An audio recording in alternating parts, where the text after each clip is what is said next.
Hi everyone! Alam mo ba kung sino ang pinakamalaking kalaban mo?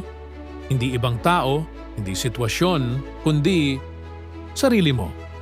Yung voice sa loob ng isip mo na nagsasabing, hindi ko kaya, hindi ako ready. Next time na lang.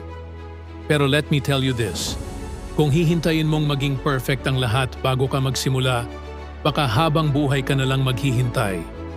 Kung may pangarap ka, simulan mo ngayon. Kung may goal ka, kahit maliit na step lang, gawin mo na. Kasi every small action, dagdag yan sa future success mo.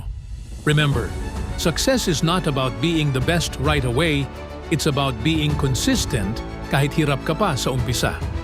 So, tanong ko sa iyo ngayon, ano ang isang bagay na pwede mong gawin today na magdadala sa iyo isang step closer sa pangarap mo? Isulat mo, gawin mo, at huwag mong hayaan na bukas ulit ang umpisa. Because your breakthrough doesn't start tomorrow. Your breakthrough starts today. Kung ready ka nang simulan ang breakthrough mo, comment ka ng Start Today sa baba at i-share ito sa friend na kailangan din ng motivation.